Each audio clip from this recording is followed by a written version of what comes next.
Il était un aventurier de rang F, mais ensuite il découvre une carte de serviteur en or qui invoque une déesse de rang SS, faisant de lui le plus fort.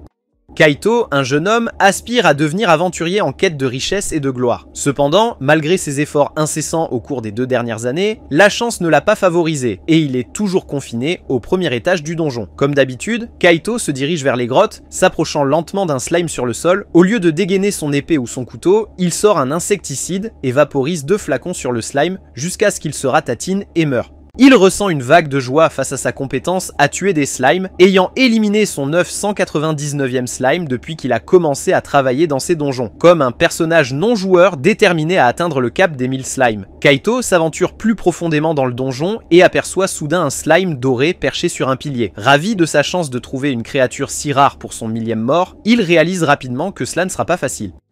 Alors qu'il essaie de le pulvériser, la bave saute simplement du pilier. Sans se décourager, Kaito attrape un nouveau pistolet pulvérisateur plus puissant rempli de pesticides et tue avec succès la bave. Il célèbre son 1000e meurtre et ouvre avec impatience ses statistiques pour vérifier son rang, seulement pour le trouver inchangé malgré le meurtre d'une bave dorée. Il décide de laisser tomber, espérant un bon butin, mais au lieu d'un noyau de mana typique, il trouve une petite carte dorée avec une fille dessinée dessus. D'abord confus, il se rend vite compte que c'est une carte de serviteur, un objet très rare. Il vérifie les statistiques et découvre que le serviteur appartient à la classe Valkyrie et s'appelle Sylphie.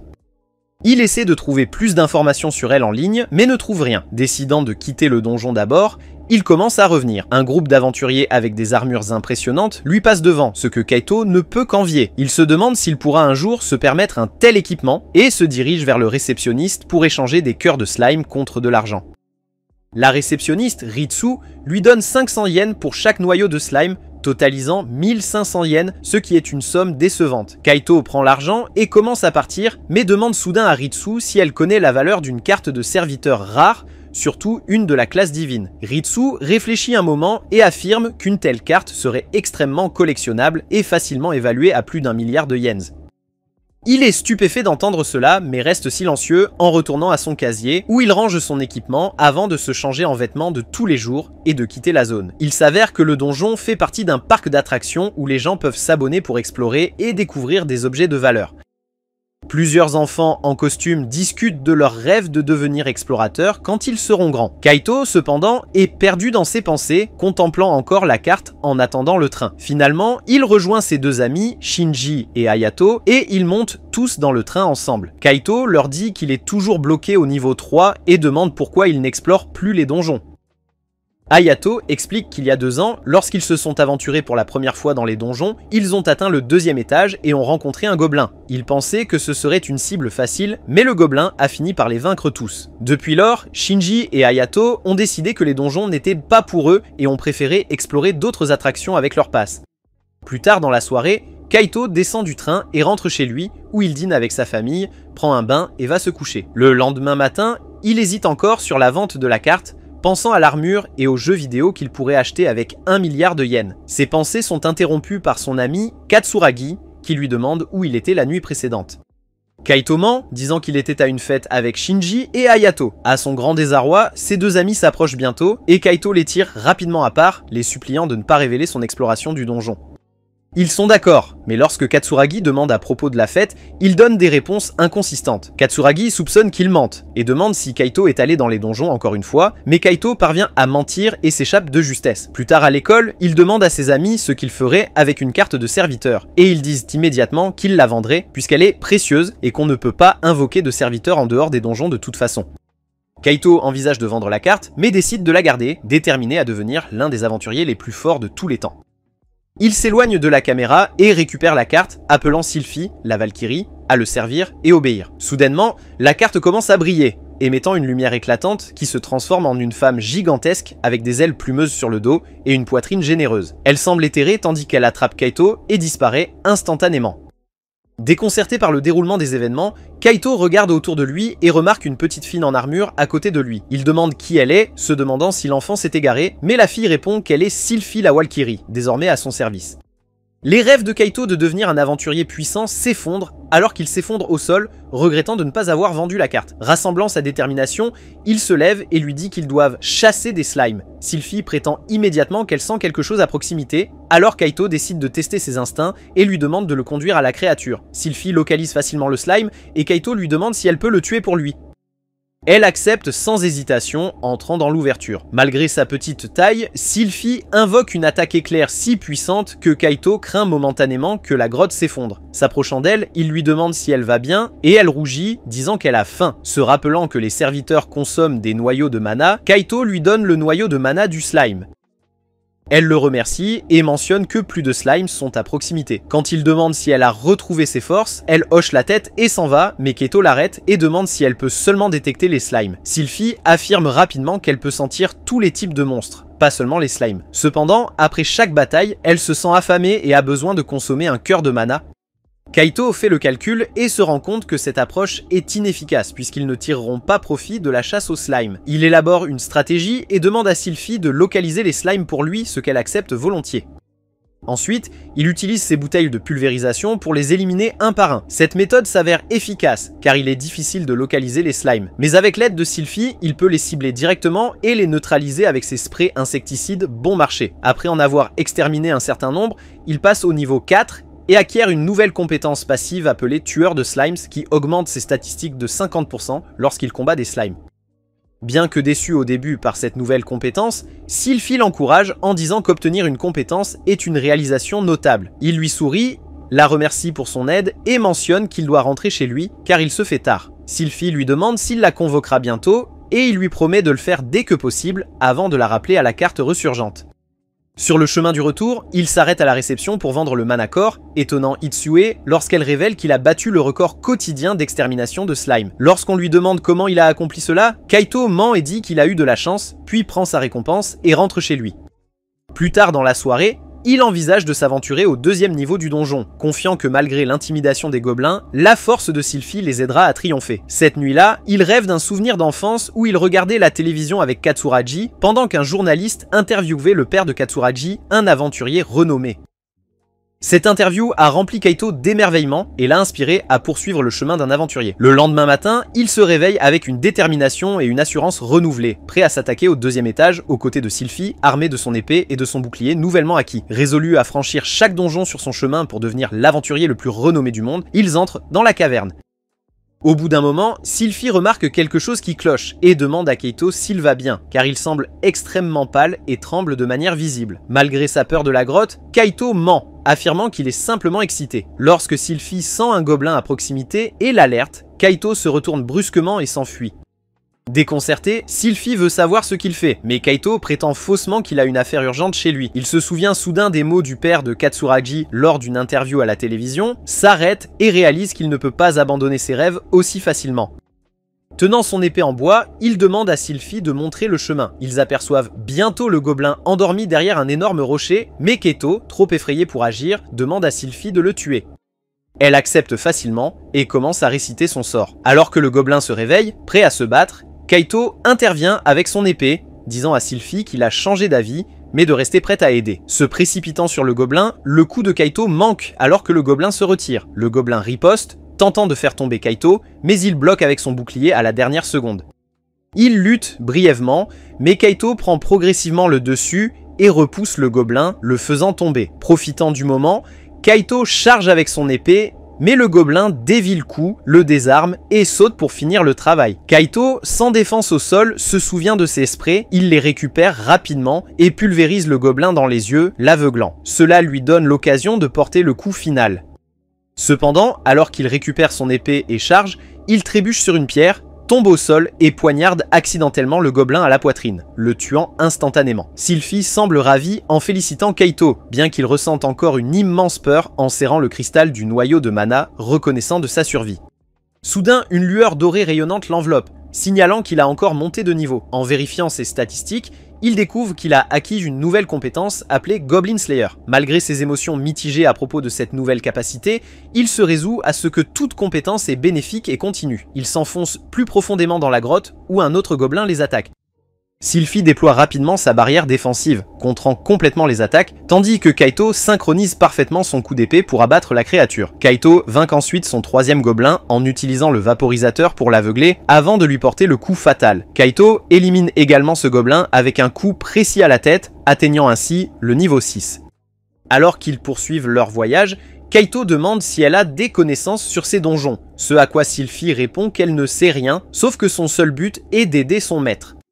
En s'aventurant plus loin, ils rencontrent leur dernier gobelin de la journée, qui attaque Kaito. Sylphie utilise sa magie de foudre pour anéantir la bête, et Kaito lui donne le cœur de mana avant qu'il ne sorte. Il remet le cœur de mana à Itsue, prétendant encore une fois que c'était juste un coup de chance. Quand il rentre chez lui, son corps est si douloureux qu'il ne peut pas sortir de son lit le lendemain matin. Il se force à aller à l'école avec Katsuragi, qui devine rapidement qu'il a dû être dans les donjons.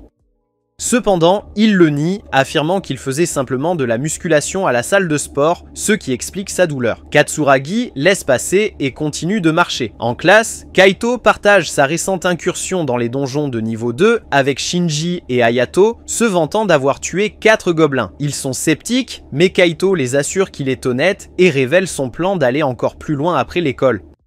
Il retourne dans les donjons avec Sylphie, explorant les parties plus éloignées de la grotte. Ensemble, ils éliminent efficacement les gobelins, Sylphie bloquant les attaques et Kaito infligeant les coups de grâce. Quand Kaito devient trop fatigué, Sylphie utilise sa magie de foudre pour vaincre les monstres. Après cette expédition, il passe à une tige métallique, ce qui augmente considérablement ses dégâts contre les gobelins.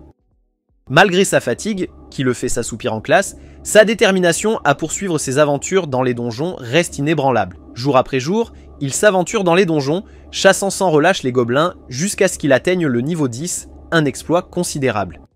Cette fois, il gagne une compétence spéciale appelée Amour Divin, qui améliore sa croissance de statistiques en fonction de l'affection qu'il reçoit. Ravi, il exprime sa gratitude et sa joie à Sylphie, appréciant son attitude cool et leur partenariat, et elle lui rend l'appareil, appréciant leur travail d'équipe. Ensuite, la prochaine créature qu'il rencontre est un squelette lumineux, différent de tout ce qu'ils ont déjà affronté.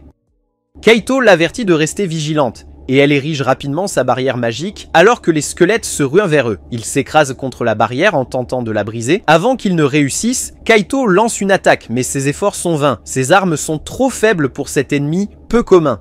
Il demande ensuite à Sylphie de s'en occuper. Elle lance rapidement un sort, lançant un éclair qui détruit instantanément le squelette. Cette fois, le noyau de mana qu'il laisse tomber est d'un rouge vif. Curieux de savoir s'il pourrait être précieux, Kaito décide de le donner à manger à Sylphie, qui remarque qu'il est plus savoureux que d'habitude. Plus tard dans la journée, Kaito rend visite à Ritsu avec son butin du jour et s'enquiert du noyau de mana du squelette lumineux.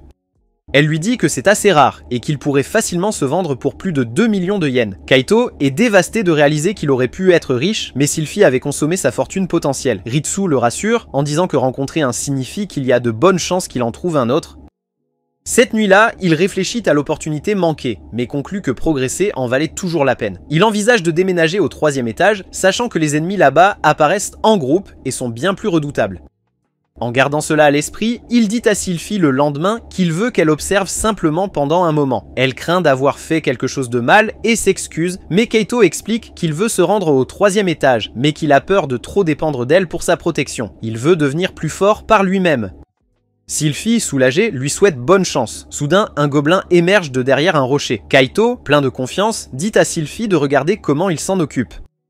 Cependant, son plan échoue, et il subit de graves blessures, le forçant à acheter des potions à Ritsu, épuisant toutes ses économies. Cette nuit-là, il se rend compte qu'il a besoin de nombreux cœurs de mana pour fournir à Sylphie un meilleur équipement. Ainsi, il décide de revenir au 1er étage, déterminé à tuer le plus de slimes possible pour gagner des compétences, des niveaux et des cœurs de mana. Après de nombreux jours de labeur incessant dans les donjons tout seul, Kaito rassemble enfin suffisamment de cœurs de mana pour avancer avec confiance au 3e étage. Cependant, avant qu'il puisse quitter la grotte, Sylphie annonce qu'elle sent un type de slime inhabituel.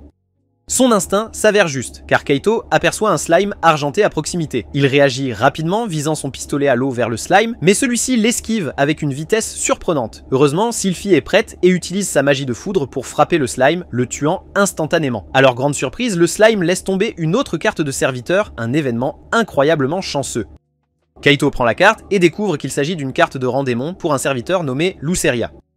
Il regarde Sylphie, qui semble visiblement bouleversée à la vue de la carte. Malgré cela, Kaito choisit de suivre ses propres désirs sans consulter Sylphie et invoque le serviteur démoniaque sur le champ. Une immense flamme rouge les engloutit, d'où une grande démone se matérialise et traverse Kaito dans sa forme éthérée, tout comme ce qui est arrivé avec Sylphie. Il regarde en bas et voit une autre fille, celle-ci avec des ailes de chauve-souris et des cornes. En réalisant que son équipe est désormais invincible, avec à la fois un démon et une déesse de son côté, il ressent une montée de confiance.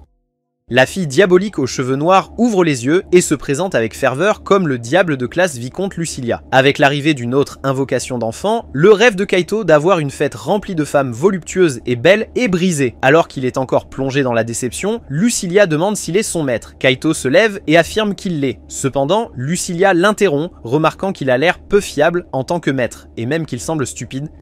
Sylphie, vexée par ces mots mais toujours timide, tente de gronder Lucilia tout en se cachant derrière Kaito. Lucilia sourit et explique que la plupart des démons parlent ainsi, donc ils ne devraient pas être offensés.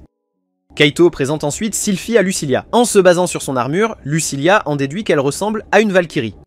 Sylphie confirme cela et déclare qu'elle est aussi la servante de Kaito. Lucilia tend la main vers Kaito et demande de la nourriture, mais Kaito fait remarquer qu'elle ne l'a pas encore méritée. Heureusement, Sylphie perçoit un slime à proximité. En apercevant la créature, Lucilia avance nonchalamment et invoque sa lance, la visant sur le slime et l'anéantissant avec sa compétence Enfer ruineux. L'explosion qui en résulte tue instantanément le slime. Kaito récupère le noyau de mana et le donne à Lucilia, qui le mange et demande un autre. Kaito refuse rapidement, ce qui amène Lucilia à remarquer qu'ils ont un maître avare. Sylphie essaie de discuter avec Lucilia, mais Kaito lui demande d'utiliser son autre compétence, souffle de décomposition, promettant de lui donner un autre noyau de mana si elle le fait. Lorsqu'ils rencontrent leur prochain monstre, un gobelin, Lucilia lance son sort, et une magie rouge scintillante enveloppe le gobelin. Le gobelin commence à fondre en une substance visqueuse grotesque, effrayant à la fois Kaito et Sylphie. Finalement, la substance visqueuse se transforme en un noyau de mana. Kaito le dépose une fois de plus dans la bouche de Lucilia. Le visage de Lucilia s'illumine, et elle dit à Kaito que c'était meilleur que la dernière fois. Cela doit signifier que plus le monstre est au fort, plus leur cœur est savoureux. Ainsi, elle veut s'aventurer plus profondément dans le donjon. Elle était sur le point de partir en courant quand Kaito l'a arrêtée. Kaito explique qu'une fois qu'ils atteignent le 3e étage du donjon, les monstres commenceront à apparaître en groupe. Avant de pouvoir les combattre, Kaito aurait besoin de nouvelles armes et d'autres objets d'abord. Par conséquent, il devrait approfondir davantage demain. Le lendemain, Kaito et les filles descendent d'un niveau jusqu'au 3e étage. Il a même acheté une nouvelle arme, une arbalète, pour se préparer. Sylphie loue sa nouvelle arme, ce qui rend Kaito fier et il se vante même du prix élevé de l'arbalète.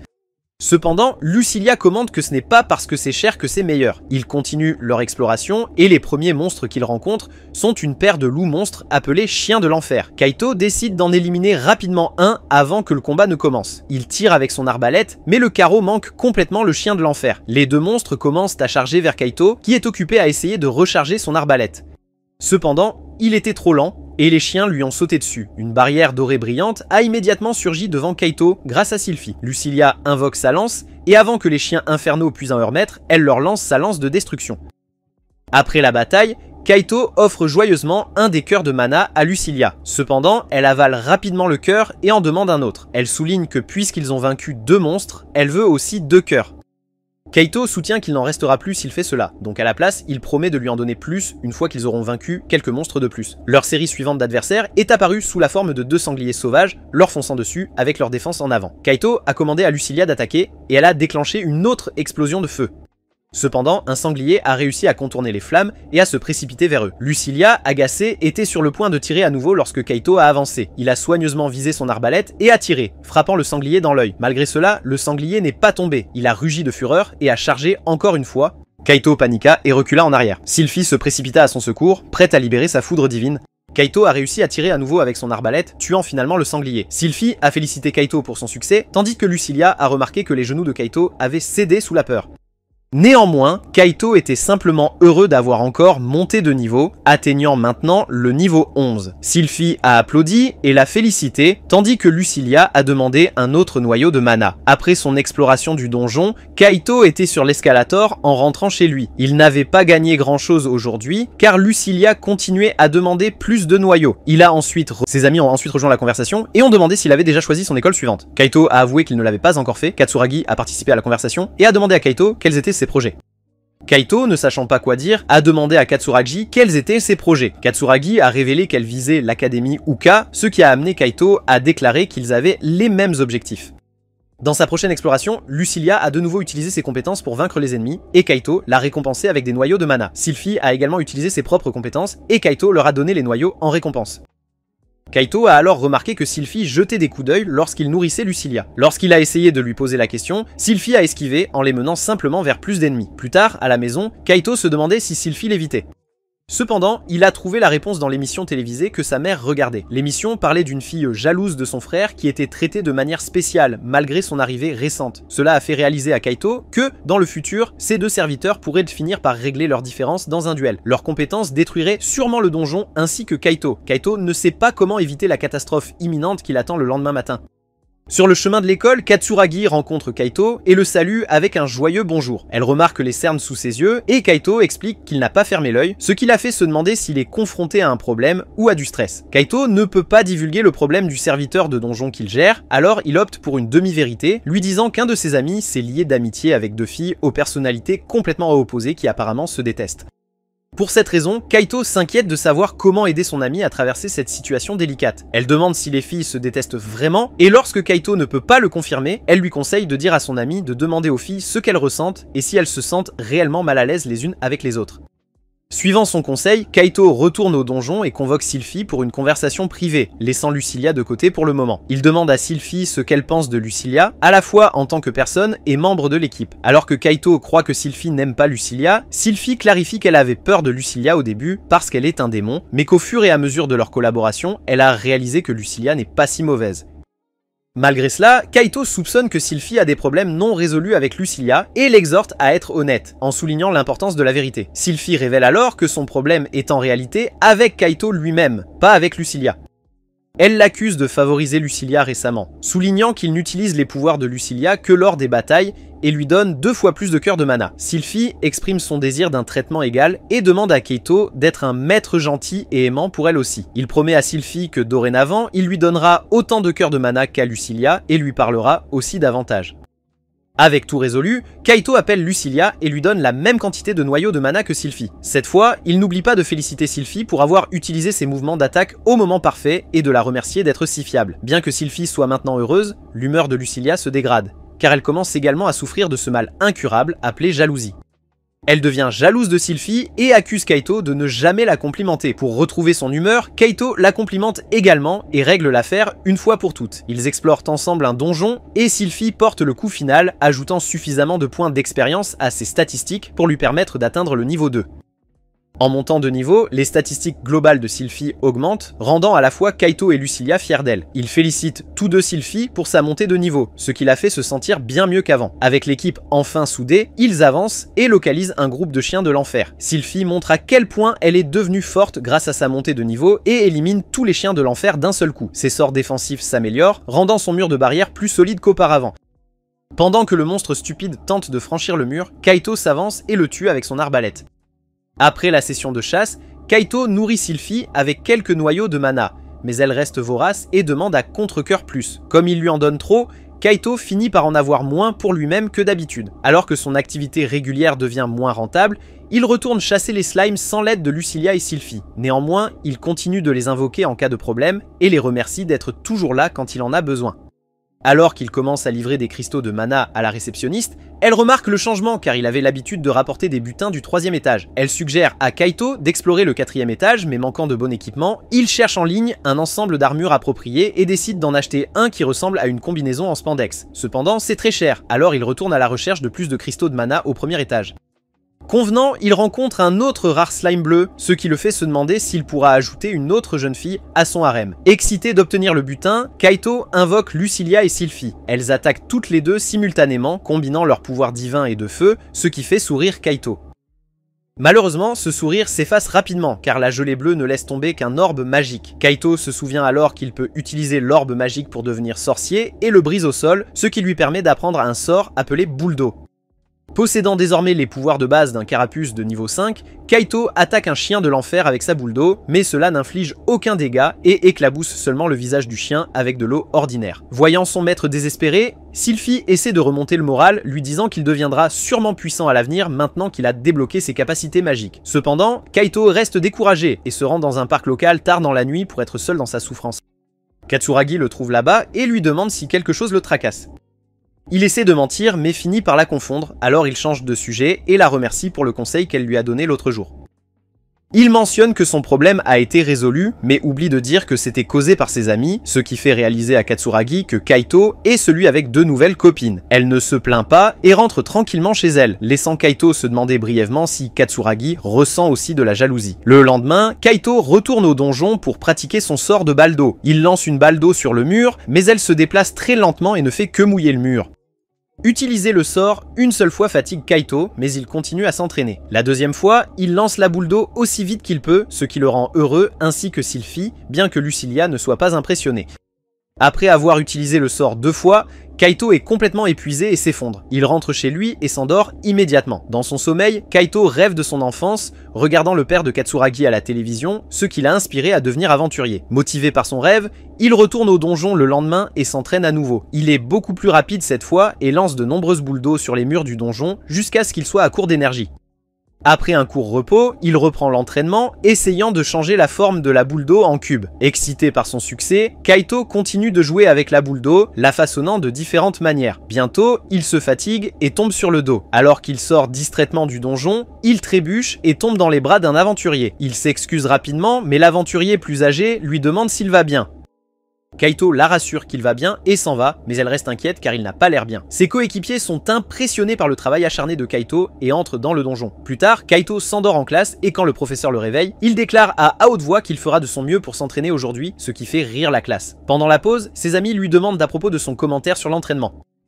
Kaito explique qu'il pratique une compétence importante pour le donjon, mais lorsque Katsuragi arrive et lui demande s'il s'entraîne pour le donjon, Kaito change son histoire, disant qu'il parle de la pratique de la danse. Katsuragi se sent soulagé et lui demande simplement de ne pas trop se fatiguer. Elle demande à voir sa performance de danse un jour, puis le laisse avec les garçons. Le lendemain, Kaito retourne au donjon et utilise sa boule d'eau au combat.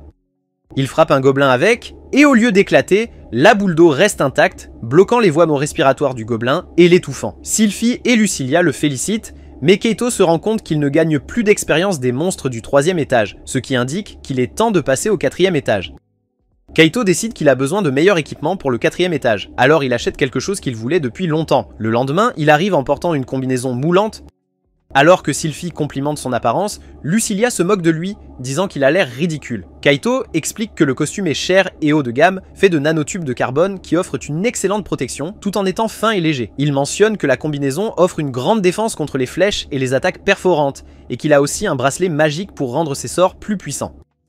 Kaito ne l'a pas encore essayé car il n'y avait pas d'option. Il commence à montrer d'autres articles qu'il a achetés, comme une potion, mais Lucilia entraîne Sylphie ailleurs, ennuyée par la présentation de Kaito. Il se dirige finalement vers le 4e étage, où Sylphie sent un grand monstre effrayant approcher. Avant que Kaito puisse consulter son encyclopédie des monstres, un cafard géant apparaît, ce qui fait paniquer les 2 filles, qui s'agrippent l'une à l'autre. Elles déchaînent une rafale de sorts magiques sur le monstre cafard, alors qu'elles se précipitent à travers le donjon, avec Kaito courant après elles, craignant d'être laissé derrière.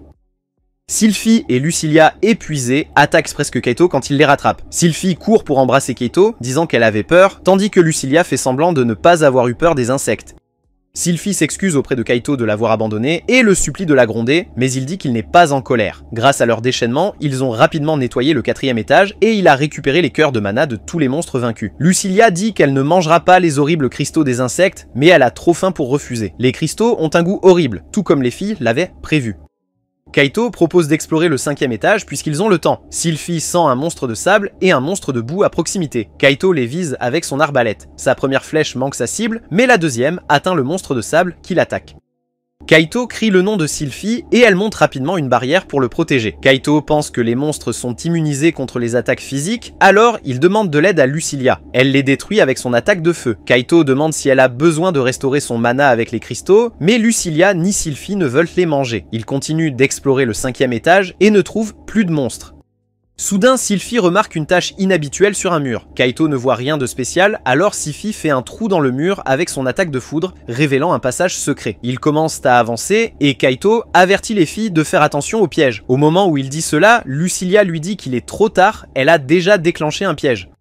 Une flèche est tirée, mais au lieu de toucher Lucilia, elle atteint Kaito. Il tombe au sol, se tordant de douleur. Ses serviteurs sont inquiets, mais Kaito se remet en quelques minutes grâce à sa combinaison de protection. Ils continuent leur chemin, mais Lucilia déclenche un autre piège. Kaito recule pour éviter la flèche, mais est électrocuté à la place. Il va bien après le choc et se sent même un peu énergisé. Bientôt, ils atteignent une grande porte avec une peinture dessus, et Sylphie sent une présence puissante de l'autre côté. Kaito veut retourner en arrière, mais les filles ne le laissent pas. Il essaie d'ouvrir la porte, mais elle ne bouge pas, alors Sylphie la fait exploser avec son attaque éclair. Kaito espère juste qu'il ne sera pas accusé d'avoir endommagé le donjon. Ils entrent et affrontent deux monstres puissants, un ogre rouge et une gelée géante. Kaito refuse de battre en retraite après être venu jusqu'ici et demande à ses compagnons de viser d'abord l'ogre rouge. Ils utilisent des attaques de foudre et de feu, mais l'ogre reste indemne car il est immunisé contre les dégâts de compétence. L'ogre charge soudainement vers eux, mais la compétence de barrière de Sylphie bloque son attaque. Kaito dit à Lucilia de s'occuper du slime et commence à tirer sur l'ogre rouge avec son arbalète. Chaque flèche réduit considérablement la santé de l'ogre, mais il se retrouve rapidement à court de flèches. L'ogre enragé commence à attaquer la barrière et Lucilia a du mal avec le slime géant. En dernier recours, Kaito utilise son sort de boule d'eau. La balle gèle à cause de l'effet de son bracelet, et il lance la boule de glace sur l'ogre rouge, affaiblissant ses défenses. Cependant, il se rend vite compte qu'il est presque à court de mana. Kaito transforme ses boules de glace en stalactites acérées, infligeant plus de dégâts à l'ogre rouge. Avec ses 3 derniers tirs, il vainc l'ogre rouge, ne laissant que le slime. Alors que le slime est sur le point de frapper Lucilia, Kaito la protège et demande à Sylphie de préparer son attaque de lance divine.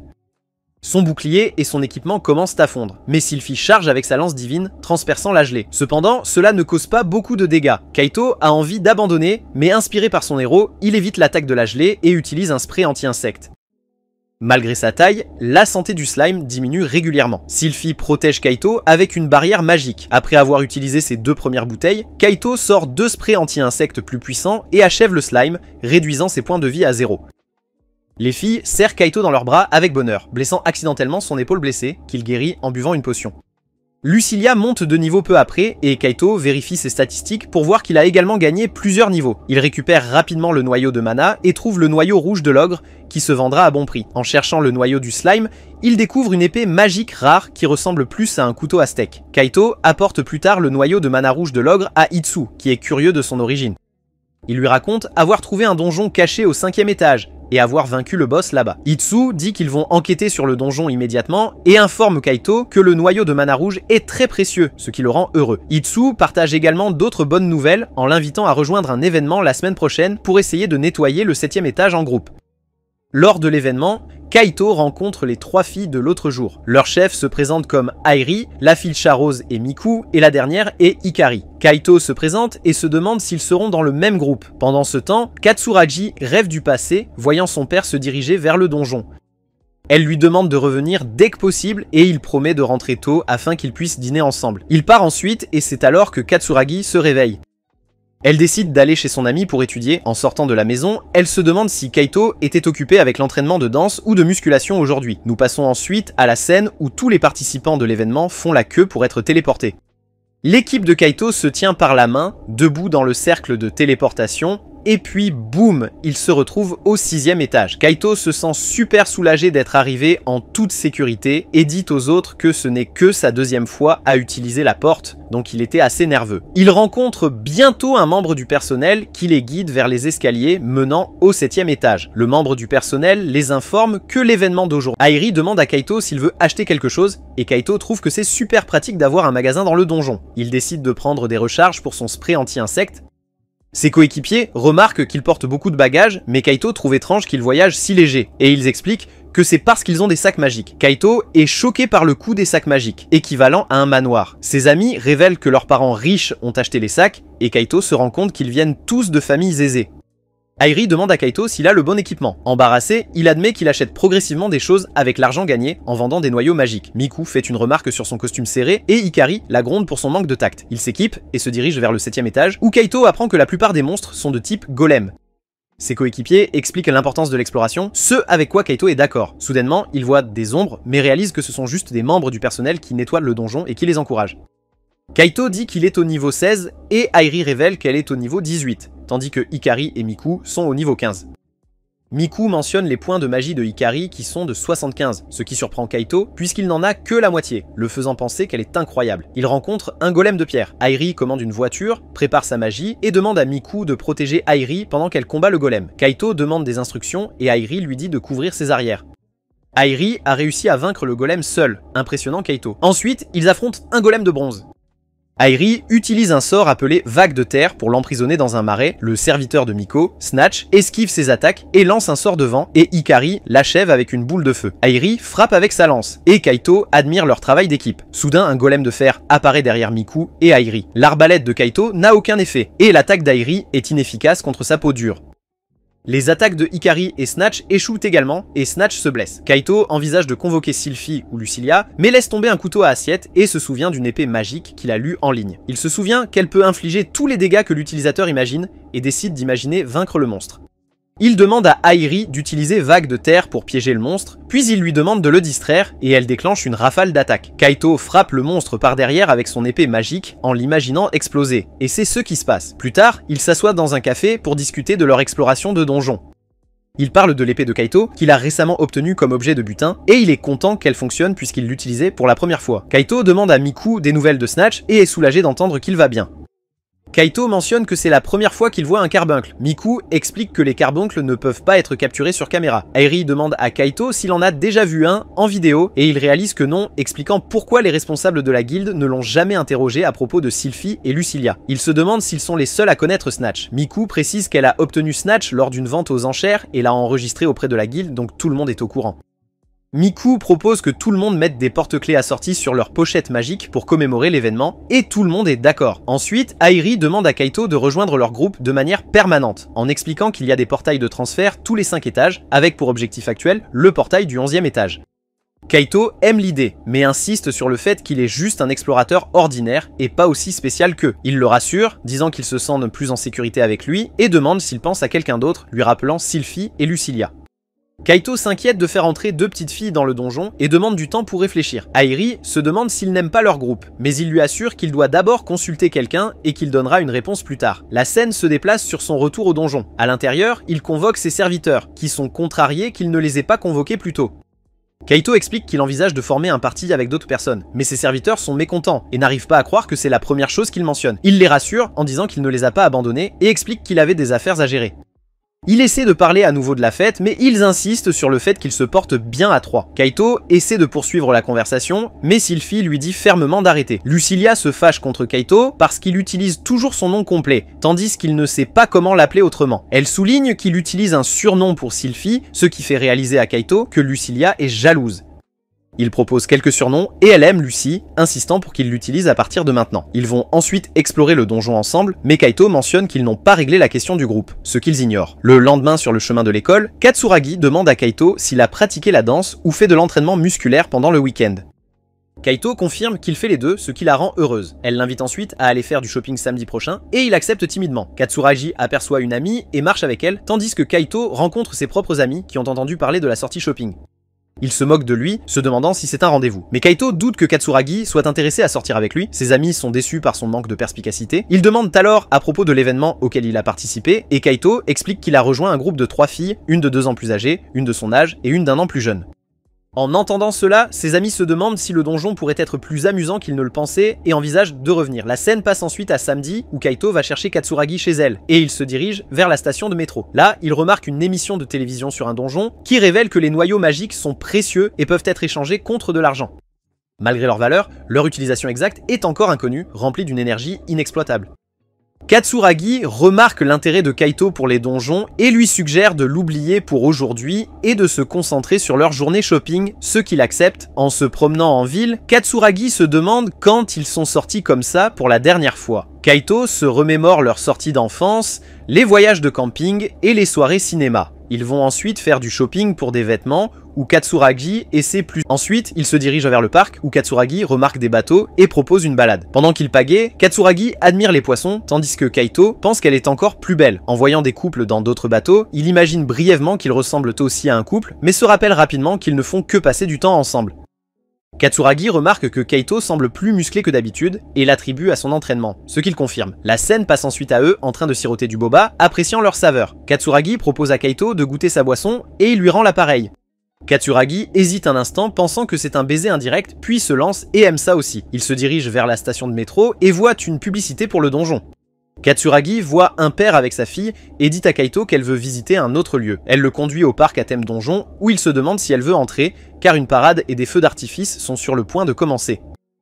Elle demande si le bâtiment de la prison est à l'intérieur, révélant que c'est là que se trouve son père. Nous apprenons qu'elle avait rêvé de la dernière fois qu'elle a vu son père qui avait promis le dîner mais n'est jamais revenu, ce qui l'a fait douter de ses explorations de donjon. Elle dit à Kaito qu'elle a passé un bon moment et suggère de rentrer à la maison. Kaito, conscient de son inquiétude pour son père, est déterminé à prouver qu'il peut être un héros comme lui.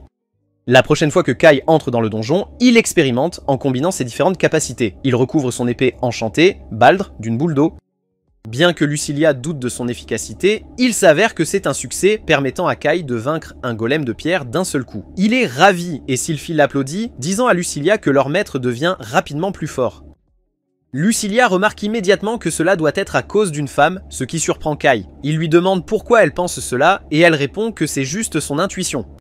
Voyant qu'il est mal à l'aise à cause de sa culpabilité, Sylphie demande si la raison pour laquelle il voulait rejoindre une fête l'autre jour était également due à une femme, laissant Kai sans voix. Il finit par admettre qu'un groupe de 3 filles l'avait invité à leur fête. Sylphie se sent mal à l'aise en entendant cela, mais Lucilia soupçonne qu'il ne veut pas dépenser plus de cœur de mana pour elle. Mais lorsque Kai promet de ne pas arrêter de leur fournir des orbes de mana, Lucilia lui pardonne.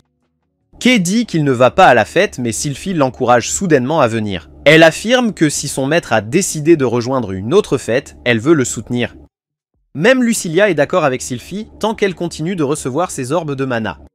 Sylphie demande alors à Kai de révéler au moins pourquoi il veut faire équipe avec d'autres. Il répond qu'il veut devenir plus fort en combattant aux côtés d'autres humains, sinon il ne rattrapera jamais Sylphie et Lucilia. Les filles sont satisfaites de son explication, et Kai promet qu'il ne fera équipe avec l'équipe d'Airi que le week-end, afin qu'ils puissent toujours passer du temps ensemble les autres jours. La nuit, Kai trouve qu'il est plus facile d'obtenir la permission d'un ange et d'un diable que d'appeler une fille. Il répond au téléphone en panique lorsque Katsu appelle, voulant discuter sans raison particulière. Kai lui demande des conseils pour réduire l'anxiété en utilisant ses amis comme excuse, disant qu'ils veulent appeler une fille, mais sont trop nerveux. Katsu partage une histoire sur son père qui lui forçait un sourire sur le visage quand elle était trop nerveuse pour jouer du piano sur scène. Après s'être souhaité bonne nuit, Kai se demande ce que Katsu voulait lui dire, mais il n'y pense pas trop. Il appelle Airi qui lui demande s'il a pensé à se joindre à leur fête. Kei accepte de se joindre le week-end et Airi confirme qu'ils ne vont au donjon que le week-end. Ce samedi-là, Kai rejoint les filles au 7e étage du donjon. Confronté à des golems de pierre, Kai mène avec Hikari en utilisant la magie de la terre pour retenir 2 golems et Miku invoque son serviteur, Snatch, pour distraire le 3e. Kai enchante son épée avec une boule d'eau, créant ainsi une épée de glace et défait un golem d'un seul coup. Un autre golem l'attaque à ce moment-là, mais il esquive rapidement son attaque puis le neutralise également d'un seul coup. Pendant ce temps, le serviteur de Miku a vaincu un golem avec ses lames de vent, et Airi en a également surmonté un. Les filles sont curieuses de savoir quand Kai a appris la magie, et pourquoi sa sphère d'eau avait la forme d'un sabre. Il explique qu'il ne connaît qu'un seul sort d'eau, et qu'il a récemment expérimenté avec. Airi commande que sa lame de glace et sa façon de les diriger plus tôt étaient impressionnantes, et elle n'arrive pas à croire que c'est la première fois qu'il combat aux côtés d'un groupe. Pour éviter d'autres questions, Kai remarque qu'Airi est également splendide avec son arme, et elle répond qu'elle s'entraîne depuis son enfance. Soudain, l'estomac de Kai gargouille bruyamment et il demande aux filles une pause déjeuner. À sa surprise, elles ont une cuisine complète dans leur sac magique et font frire du poisson et grillant du steak en plein milieu du donjon pour le déjeuner. Une fois que Kai rentre chez lui le soir, il réfléchit que Airi et ses amis ont une richesse générationnelle qu'il ne peut jamais espérer atteindre. Cependant, ce qui est plus important, c'est qu'Airi prévoit d'explorer le 8e étage le lendemain. Le 8e étage a des monstres aquatiques et un terrain à base d'eau, donc Kai achète un gilet de sauvetage haut de gamme pour l'aider à le traverser, car il ne sait pas nager. Bientôt, ils atteignent le 8e étage et Snatch détecte un monstre dans une piscine d'eau. Une salamandre émerge de la piscine et crache de l'acide sur Kai, faisant fondre son gilet de sauvetage coûteux instantanément. Il crie et exige que le monstre le rembourse pour le gilet de sauvetage, mais elle crache plus d'acide sur lui et il ne peut qu'esquiver. Juste à ce moment-là, Miku l'abat avec une arbalète que Kai lui a prêtée, car il n'allait plus l'utiliser. Il lui demande si elle s'est déjà entraînée, mais elle répond qu'elle a juste tenu une arbalète pour la première fois de sa vie, et pourtant, elle a réussi un tir à la tête dès le premier essai. Peu après, il rencontre d'autres monstres aquatiques et continue de courir la plupart du temps. Ensuite, ils affrontent des monstres thon volants qui sautent hors de l'eau pour les attaquer. Kei les attaque avec son pistolet à mana, tandis que les filles utilisent leurs armes pour réduire le nombre de monstres poissons. Kai se retrouve rapidement à court de munitions et voit Airi trancher sans effort les monstres avec sa longue lame, alors il transforme son arme en un modèle similaire et commence à abattre les monstres poissons, bien que chaque coup entame une bonne partie de son mana. Les filles le remarquent en train de découper les monstres avec facilité, mais juste au moment où Kai a fini, il est complètement à court de mana et s'effondre. Quand il se réveille, il se retrouve sur les genoux d'Airi et se lève en sursaut. Il s'excuse de l'avoir dérangé et l'assure qu'il va bien. Étonnamment, son MP est plein et Airi révèle qu'elle lui a donné une potion de mana pendant qu'il était inconscient plus tôt. Kai dit que ça a dû coûter cher, mais elle lui dit de ne pas s'en faire car ils sont membres du même parti. Airi mentionne les techniques de combat de Kai et il révèle qu'il les a modélisées d'après son style de combat. Avant qu'ils puissent en discuter davantage, Snatch alerte tout le monde à propos d'un monstre redoutable. Une créature massive semblable à un dinosaure émerge de l'eau. Kai panique, affirmant que de tels monstres de haut niveau ne se trouvent généralement que dans des étages plus profonds. Ils tentent de fuir, mais le dinosaure les poursuit, provoquant l'effondrement du sol et bloquant leur route de fuite. Réalisant qu'ils doivent, pour lutter pour survivre, Kai ordonne à Miku et Hikari d'attaquer à distance tandis qu'Airi s'engage et qu'il le distrait. La magie terrestre de Hikari et les lames de vent de Snatch s'avèrent inefficaces et la lame de glace de Kai cause des dégâts minimes. Enragé, le dinosaure attaque et Kai se retire, créant une opportunité pour Airi. Elle saute sur la tête du dinosaure et le poignarde, mais le monstre la jette par terre. Alors que Kai vérifie Airi, elle murmure son désir de devenir un héros, mais perd connaissance. Voyant le monstre attaquer Hikari et Miku, Kai décide d'invoquer Sylphie et Lucilia malgré les risques. Une tempête radieuse d'énergie divine et démoniaque éclate à leur apparition, laissant tout le monde en admiration, y compris Airi. Kei s'excuse auprès d'eux de les avoir contactés à la dernière minute, puis leur demande de l'aider à vaincre le monstre dinosaure. Ils utilisent leurs attaques de foudre et de feu dessus, abattant le monstre dinosaure en quelques secondes. Une fois cela fait, Sylphie se précipite vers Kai, demandant s'il est blessé quelque part. Il répond qu'il va bien, et c'est alors que Lucilia avance, commentant que Kai était finalement après les femmes. Soudainement, Miku saute sur Sylphie parce qu'elle n'a jamais vu quelqu'un d'aussi mignon qu'elle. Elle demande à Sylphie si elle est un véritable ange, tandis que Hikari remercie Lucilia de les avoir sauvés, et admire également la mignonne démon Loli. Lucilia essaie de maintenir son habituelle froideur, mais ne peut résister au regard sincère de Hikari et accepte de la laisser s'approcher. Même Airi est captivée par leur mignonnerie, mais elle se retient et demande à Kai si ses filles sont ses servantes, ce qu'il affirme. Plus tard, ils sortent du donjon et les parents de Hikari viennent chercher elle et Miku. Une fois seul, Kai se souvient du moment où Airi essayait désespérément de retourner au combat, même après avoir été mise KO, disant qu'elle voulait être une héroïne. Il demande s'ils peuvent en discuter, et découvre que c'est son père qui l'a motivée à devenir une héroïne qui relève de grands défis et sauve tout le monde. Kei se sent connecté à Airi après avoir appris cela. Elle l'invite ensuite à un événement portes ouvertes dans son université le week-end suivant. Kai en parle à ses amis, parce qu'Airi fréquente une université très réputée. Il suggère qu'elle invite Katsu à leur place, car Katsu est également intéressé par cette université et ils peuvent considérer cela comme leur deuxième rendez-vous. Kei devient anxieuse en entendant cela, mais Katsu entend son nom être mentionné.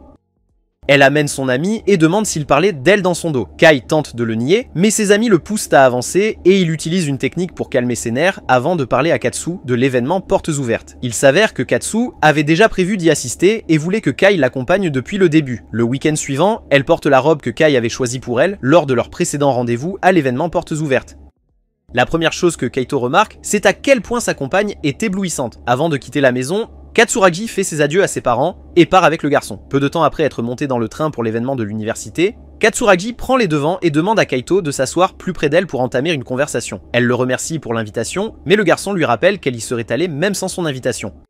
C'est ainsi que le protagoniste est tombé dans le piège de la fille, comme elle le fait remarquer qu'il est bien mieux pour eux d'aller ensemble. Kaito est d'accord, mais essaie de se convaincre que ce n'est pas un rendez-vous. Se sentant beaucoup plus à l'aise, Katsuragi a hâte de visiter l'institut Uka. Soudainement, le duo Shinji et Hayato expriment le même désir, apparaissant de manière inattendue sur le siège avant. Kaito ne comprend pas pourquoi les gars les accompagnent, puisqu'ils ne sont certainement pas du genre à s'intéresser à visiter une université, et effectivement, ils ne le sont pas. Ils sont plus intéressés par l'expérience d'un événement de campus ouvert, cherchant d'autres plaisirs qui n'impliquent pas de cours. Néanmoins, ils promettent de ne pas interférer avec ce qui se passe entre les deux, tandis que Kaito fait comme si de rien n'était avec son compagnon. En regardant sur le côté, l'aventurier à temps partiel aperçoit une publicité pour les Damned Brothers à la télévision et finit par la regarder fixement. Katsuragi demande ensuite s'il est déçu de ne pas pouvoir aller au donjon. Kaito réfléchit rapidement et répond qu'il n'y a pas de meilleur plan ce samedi que d'être avec Katsuragi à cet événement. Elle lui demande sincèrement de ne pas penser au donjon juste pour aujourd'hui, ce qu'il accepte comme une bonne idée. Le groupe arrive bientôt à l'institut Uka, où Shinji et Hayato soulignent que cet endroit est fréquenté par la haute société, comme une porte vers un autre monde. En entrant, Katsuragi est captivé par les cerisiers artificiels et promet de revenir en juillet quand ils seront en pleine floraison. Kaito rêve aussi de ce moment, imaginant une scène romantique avec Katsuragi parmi les fleurs roses. Réalisant que ses pensées deviennent incontrôlables, il se gifle pour revenir à la réalité, se rappelant que même s'ils fréquentent l'université ensemble, ils ne seront encore que des camarades de classe. Ignorant le tumulte intérieur de Kaito, Katsuragi se contente de suivre le mouvement. Ils se dirigent ensuite vers la réception de l'événement où Airi est présente. Avec un visage enflé à cause de la gifle qu'il a reçue plus tôt, Kaito tente de présenter ses amis, mais ceux-ci s'avancent et se présentent eux-mêmes, essayant d'impressionner la belle-fille à l'accueil. Airi, curieuse de savoir si la fille à côté de Kaito est sa petite amie, apprend qu'elle n'est qu'une voisine et une amie d'enfance. Airi exprime son plaisir de rencontrer tout le monde et les invite à explorer le campus, promettant de leur faire visiter plus tard. En partant, Airi se sent étrangement soulagé que Katsuragi soit juste l'ami de Kaito, tandis que les amis de Kaito sont surpris qu'ils connaissent une femme aussi gracieuse. Kaito révèle accidentellement qu'il l'a rencontrée dans le donjon, et Katsuragi réalise enfin que Kaito s'est introduit clandestinement dans le donjon depuis le début. Katsuragi se rend compte que lui et son compagnon ne sont ensemble que parce qu'Airi l'a invité à l'événement du campus, ce qui aggrave la situation. Cachant sa frustration, il leur rappelle qu'aujourd'hui n'est pas le jour pour discuter des donjons. Les amis de Kaito l'éloignent rapidement, prétendant qu'ils ont besoin d'aller aux toilettes. Ils l'envient d'avoir fait équipe avec une jolie fille de l'accueil, mais le mettent en garde d'être plus prudent avec Katsuragi, qui s'inquiète clairement de ses explorations de donjons. Une fois le message transmis, ils se dirigent vers l'auditorium et sont impressionnés par sa taille.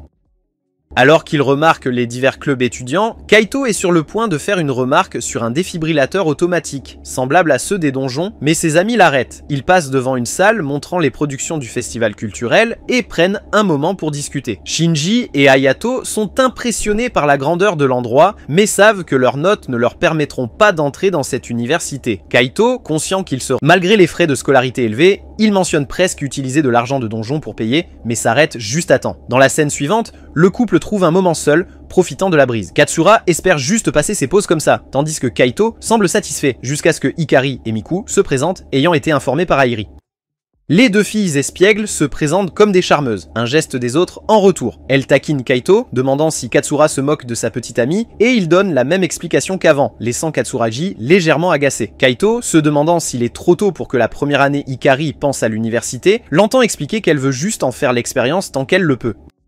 Katsuragi remarque que les filles semblent proches de Kaito, mais Miku n'est pas d'accord. Quand Kaito essaie d'expliquer leur amitié sans révéler qu'elle a commencé dans le donjon, Miku laisse échapper le secret, causant à Katsuragi de le regarder d'un œil glacé. Hikari demande si tout va bien, juste au moment où Airi arrive et invite tout le monde à déjeuner.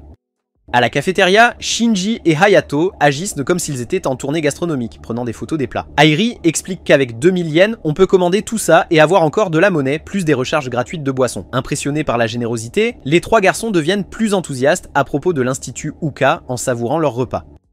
Après avoir terminé, Katsuragi demande à Kaito d'aider à remplir les boissons. Avec leur départ, Hayato demande si les filles ont eu des cours d'exploration avec un professeur. Bien qu'il ne l'ait pas fait, les trois garçons partagent leurs expériences amusantes, surtout l'imitation par Hayato d'un instructeur arrogant que les filles trouvent très réussie. Hayato et Shinji ont également assisté aux cours, mais admettent qu'ils ont dormi pendant ceux-ci, ignorant que les objets de donjon perdent leur efficacité au-delà d'un rayon de 3 miles. Hayato se souvient s'être blessé pendant l'éducation physique et avoir gaspillé une potion à cause de cette ignorance. Airi explique que c'est pourquoi l'université est située dans un rayon de 3 miles du donjon, où se déroulent toutes les recherches et la production d'objets. Shinji et Hayato ajoutent que les armes ne peuvent pas quitter le donjon, partageant une histoire de leur presque capture en essayant de les faire sortir clandestinement. Juste à ce moment-là, Kaito et Katsuragi reviennent avec des boissons et le groupe se prépare pour leur prochaine activité. Ils se rassemblent. Cela lui rappelle le moment où elle l'a sauvé de la noyade dans la piscine de l'école et plus tard d'un chien errant. En entendant la conversation, Miku taquine en disant qu'elle a toujours su que Kaito ne savait pas nager. Hikari ressent un battement inhabituel dans sa poitrine et ne peut détacher ses yeux de Kaito. Ensuite, il visite les terrains de tennis et le terrain de football. Dans les escaliers, Hikari trébuche mais est rapidement rattrapé par Kaito grâce à son entraînement en exploration de donjons. Miku, remarquant leur position prolongée, demande à Kaito de poser Hikari. Plus tard, un ballon de football est lancé vers Miku et Kaito le renvoie sans effort vers le but, impressionnant les joueurs. Miku semble légèrement plus détendu autour de Kaito grâce à son aide. Ensuite, Airi invite le groupe au dojo. Se sentant anxieuse à l'idée de performer, elle prend une profonde inspiration et réalise une démonstration impressionnante. Alors que le groupe applaudit, Airi réalise que ses nerfs étaient dus au fait que Kaito regardait et Katsuragi remarque le changement dans son attitude envers lui. En fin d'après-midi, tout le monde échange ses coordonnées et se dit au revoir avant de rentrer en train. Sur le chemin du retour, le groupe discute de l'impressionnante université d'Uka. Hayato demande en plaisantant quelle fille Shinji a préférée et Shinji répond avec enthousiasme les 3. Hayato propose alors de continuer l'exploration, car le donjon a beaucoup de filles attirantes. Kaito, se sentant mal à l'aise, leur dit d'arrêter, mais Hayato le taquine davantage en l'invitant aussi au donjon. L'approbation de Katsura aide Kaito à se détendre un peu, bien qu'il soit surpris. Ce soir-là, en raccompagnant une fille chez elle, Kaito promet d'étudier dur pour entrer à Uka avec elle. Katsuragi, s'il te plaît, demande-lui laquelle des 3 filles il aimait. Mais Kaito évite la question, prétendant ne jamais les avoir remarquées, bien qu'il aimerait en discuter un jour, ce soir n'est pas le moment. Katsuragi fait remarquer que Kaito a appelé les filles par leur prénom, impliquant une certaine proximité. Cela la rend un peu triste, même si elle ne l'admet pas. Lorsqu'ils atteignent sa porte, Katsuragi entre sans explication et dit bonne nuit avec une expression boudeuse.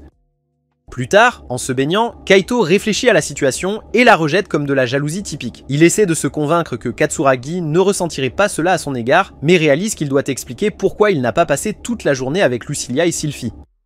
Le jour suivant, Kaito, comme d'habitude, était occupé à éliminer les slimes de donjon en utilisant de l'insecticide. Après avoir collecté une bonne quantité de cœurs, Lucilia est apparue, contrariée d'avoir été laissée derrière pendant que Kaito sortait avec des humains. Il a expliqué qu'ils ont visité une école, ce qui a intrigué Lucilia, car elle ne savait pas ce qu'était une école. Sylphie a clarifié que c'est là où les humains étudient, mais elle a aussi exprimé sa tristesse d'avoir été laissée seule.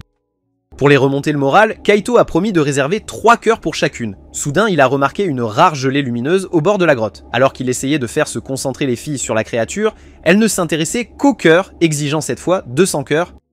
Agacée, Lucilia a rapidement détruit la créature visqueuse. Ensuite, elle s'est tournée vers Kaito, exigeant leur récompense, il leur a donc donné 10 cœurs chacun. Avec cela, la paix a été restaurée. Alors que la fumée de la bataille se dissipait, Kaito a découvert un objet appelé les gants de la raison, qui confèrent un pouvoir invisible au prix de la mana.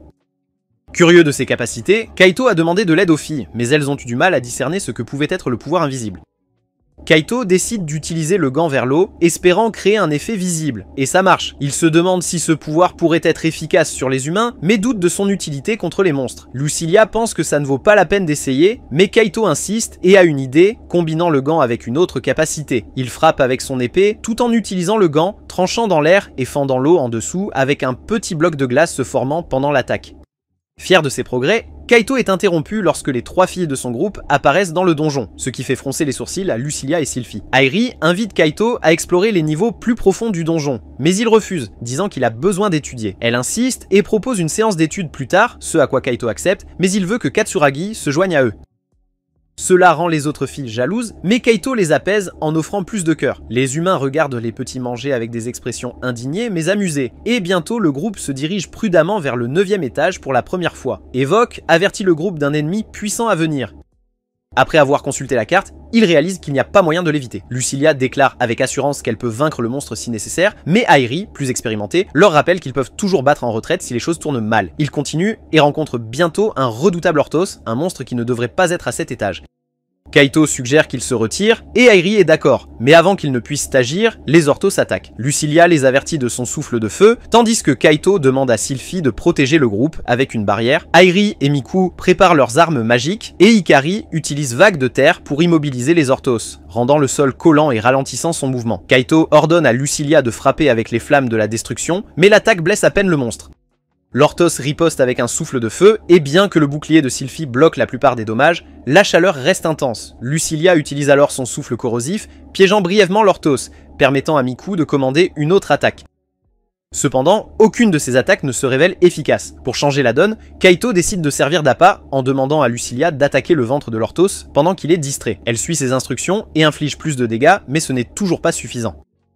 Kaito se rend compte qu'il a besoin de plus de puissance de feu. Kaito invoque Sylphie pour rejoindre l'attaque avec sa lance divine, tandis que Lucilia continue d'utiliser son pouvoir précédent. Ensemble, ils combinent leurs sorts et infligent des dégâts importants à l'ennemi. Cependant, Kaito tombe victime de la fureur de la bête et est presque écrasé. Airi et Miki réagissent rapidement avec leurs armes à feu, tandis que Kaito essaie de lancer une boule d'eau dans la bouche de Lorthos. Bien que cela n'ait pas d'effet décisif, les attaques incessantes du groupe affaiblissent Lorthos jusqu'à ce qu'il ne puisse plus se défendre.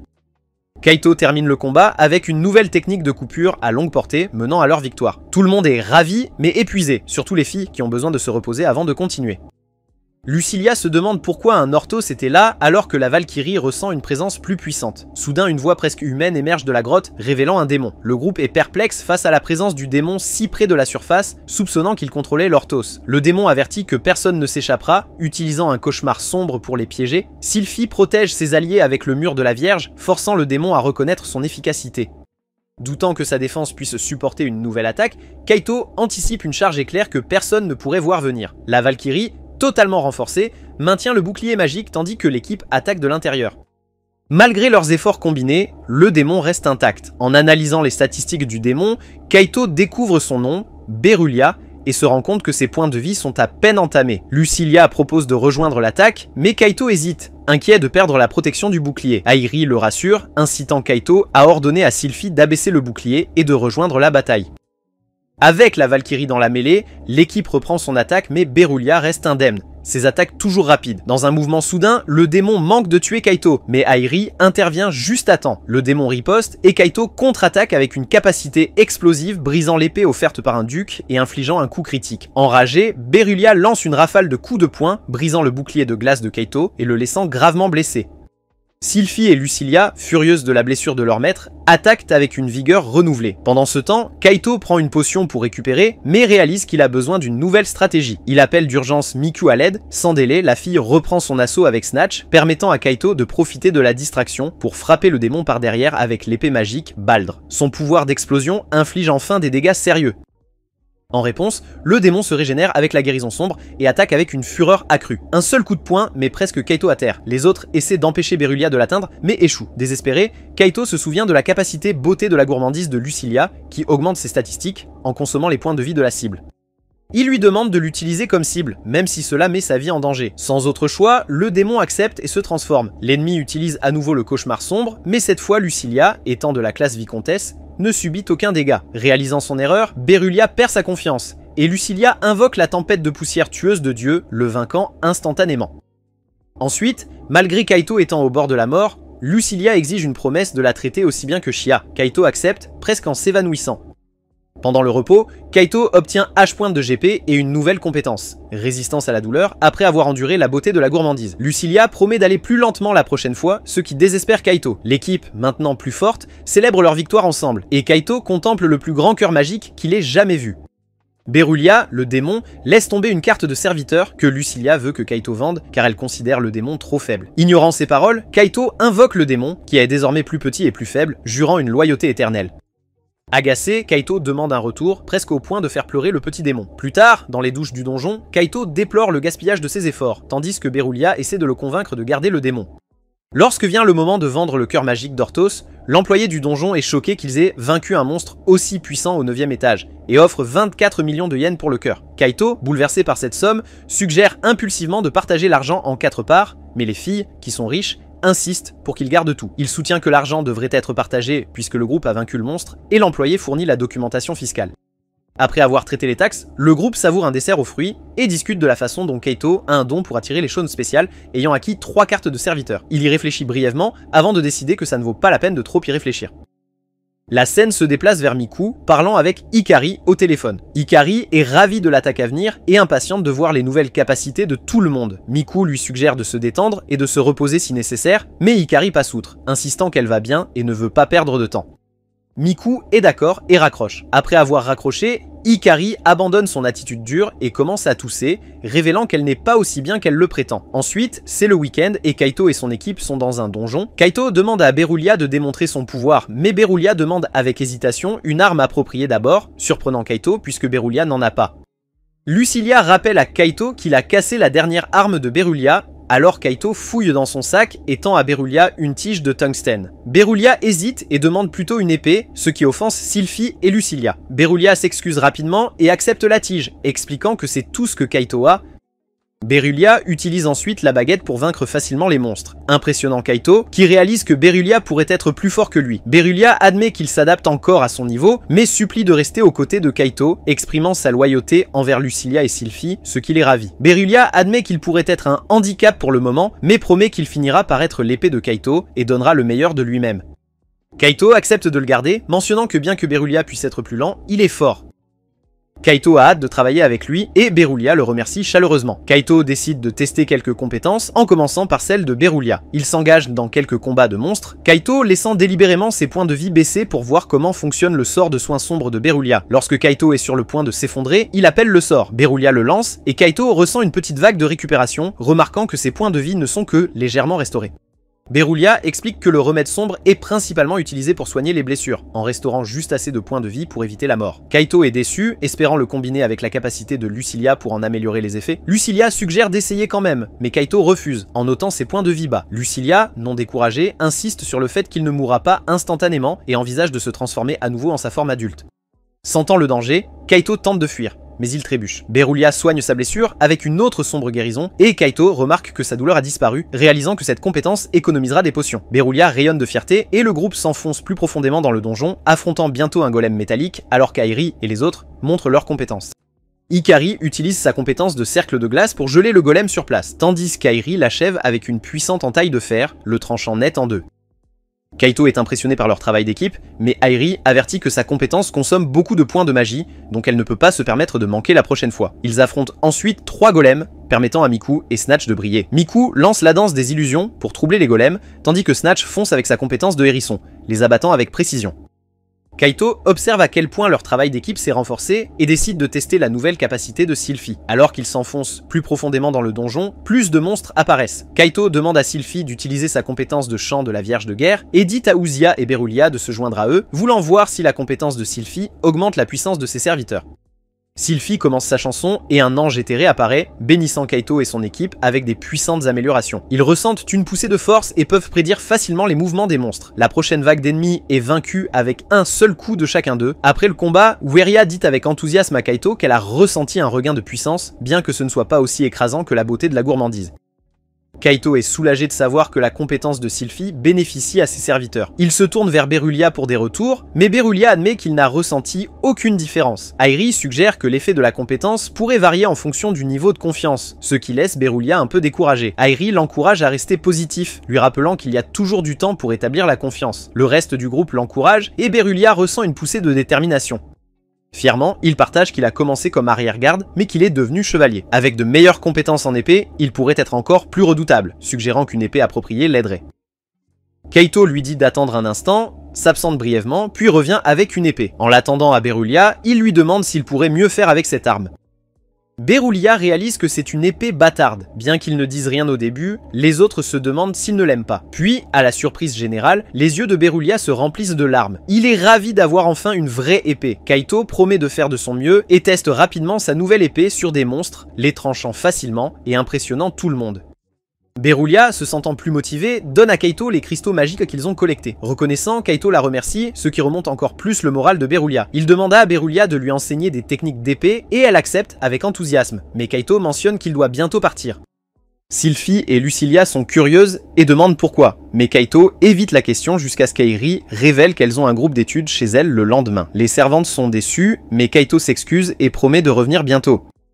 Plus tard, Kaito, ses amis et Katsuragi arrivent chez Airi et sont étonnés par la taille de la maison. Miku et Ikari arrivent en voiture, seulement pour se retrouver dans une vaste forêt. Ils se demandent où est la maison, jusqu'à ce qu'ils voient nos des filles y conduire. Kaito demande un tour, mais les filles leur indiquent un chemin pour les hommes, qui réalisent qu'ils doivent marcher. Les filles arrivent chez Airi, où Katsuragi admire la maison élégante. Airi explique que c'est un dojo depuis des générations, conçu pour équilibrer l'esprit, le corps et les compétences. Elle leur montre le dojo pour l'entraînement, une cascade pour le calme mental et un jardin pour la condition physique, mentionnant la colline pour les exercices quotidiens de renforcement. Lorsque les gars arrivent finalement épuisés, Airi suggère de commencer à étudier immédiatement. Les gars sont surpris, espérant une pause, mais Airi les conduit au dojo, disant que sa chambre est trop petite et qu'elle y pratique des mouvements de lance pour se concentrer. S'ils ne peuvent pas se concentrer, elle suggère la cascade. Alors que tout le monde s'installe, Kaito essaie de s'asseoir à côté de Katsuragi, mais la place est prise, alors Airi l'invite à s'asseoir à côté d'elle. Katsuragi se sent un peu jalouse. Airi demande à Kaito par quelle matière commencer, et il choisit les mathématiques. Alors qu'ils travaillent ensemble, la jalousie de Katsuragi grandit. Hikari demande alors à Katsuragi de l'aider, et elle accepte. Lorsque Shinji propose de l'aider, Hayato le rejette, disant que Hikari devrait plutôt lui demander puisqu'il est censé être bon en tout. Kaito, remarquant la tension, plaisante en disant que Shinji et Hayato se ressemblent, ce qui pousse Hikari à insister pour apprendre de Katsuragi.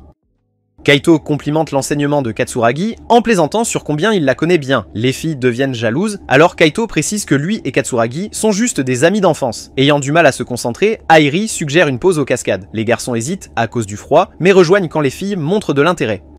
Aux cascades, les garçons ressentent rapidement l'eau glaciale, tandis que les filles restent calmes et laissent le froid les revigorer. Kaito vérifie Katsuragi et elle le rassure qu'elle va bien qu'il ne peut s'empêcher de remarquer à quel point elle est mignonne trempée. Les garçons prennent ensuite leur tour dans l'eau glacée, mais abandonnent rapidement. Ce soir-là, Shinji et Hayato plaisantent en disant que l'eau glacée a effacé tout ce qu'ils ont étudié.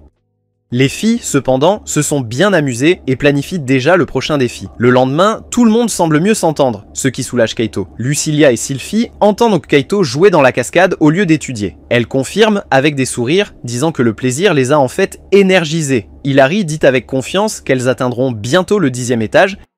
Pendant ce temps, Lucilia est déterminée à être plus utile que les autres alors qu'elles poursuivent leur voyage. Miku rappelle gentiment à Tori de ne pas trop se forcer, mais Hikari, s'amusant, dit qu'elle aimerait que ces jours puissent durer éternellement et admet qu'elle rêve de devenir une héroïne. Soudain, elles sentent des monstres devant, 2 orques argentés et un homme lézard.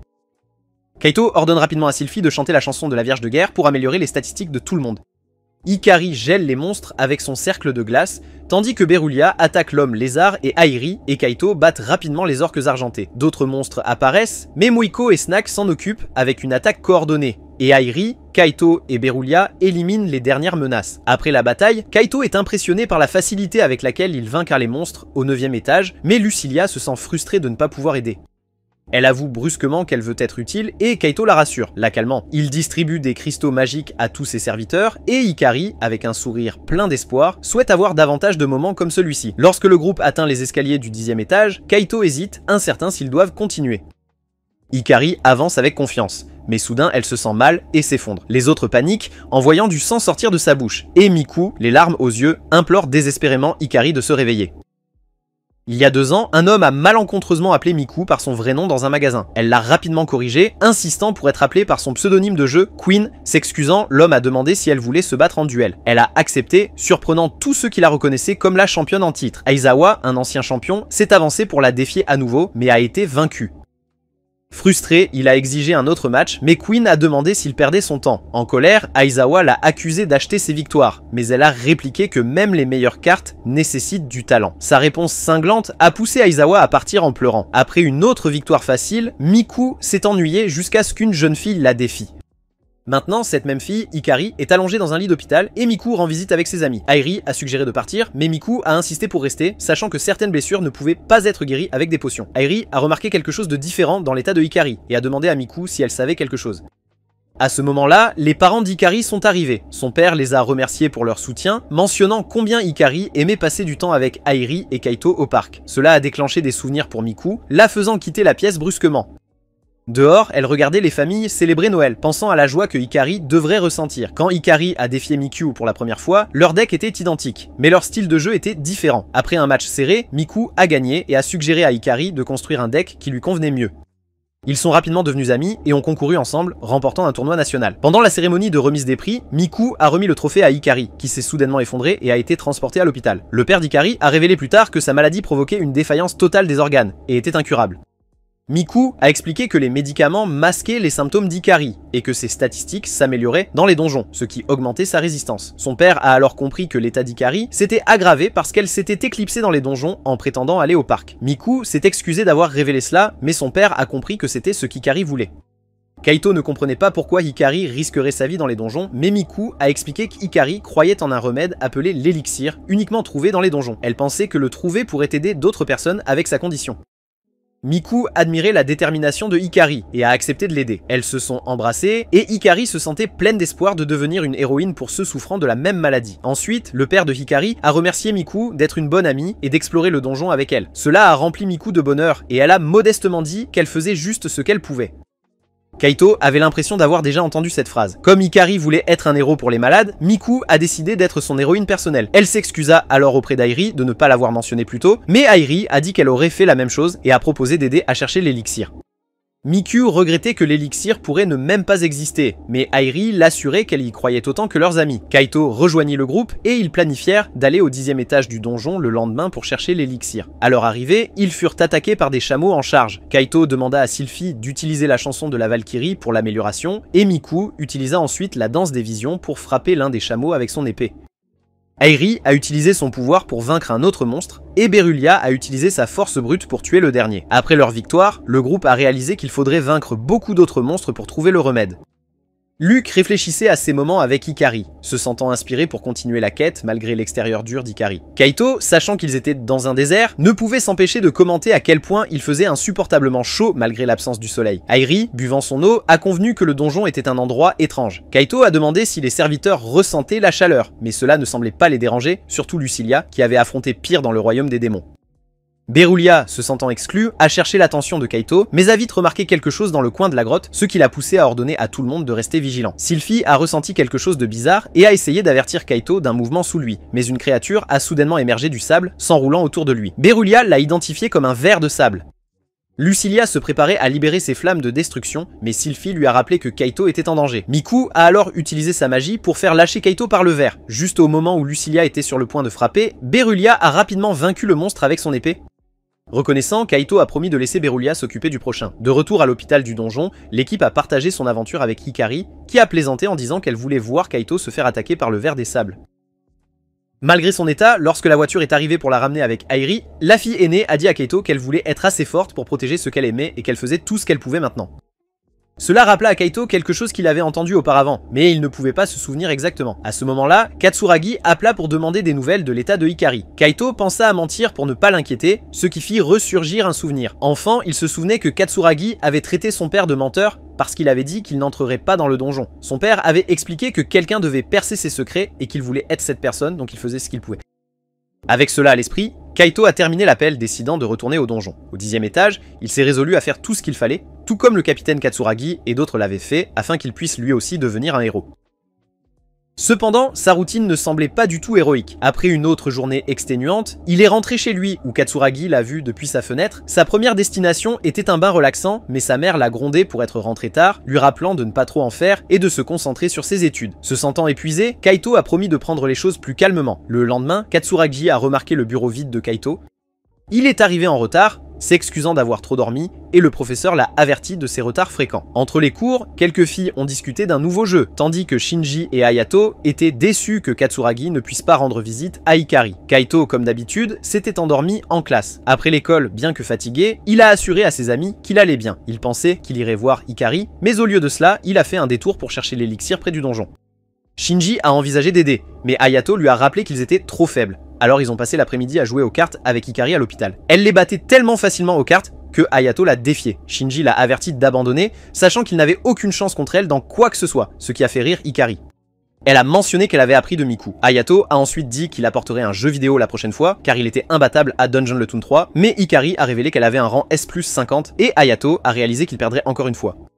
Hikari a toussé, mais les a rassurés qu'elle allait bien. Les garçons ont dit au revoir, promettant de revenir, et Hikari leur a demandé de remercier Katsuragi pour le panier de nourriture. Malgré leur message, Katsuragi n'avait pas rendu visite, ce qui a attristé Hikari. Pour remonter le moral, Hayato a expliqué que Katsuragi n'aimait pas la partie du donjon où se trouvait l'hôpital, et Shinji a ajouté qu'elle était très timide et détestait les foules. Hikari a ensuite demandé si Katsuragi était lié au capitaine Katsuragi. Hayato l'a accidentellement confirmé. Hikari, ayant le temps de lire, était tombé sur l'histoire des donjons qui mentionnait le capitaine Katsuragi, même nom et couleur des yeux que Katsuragi.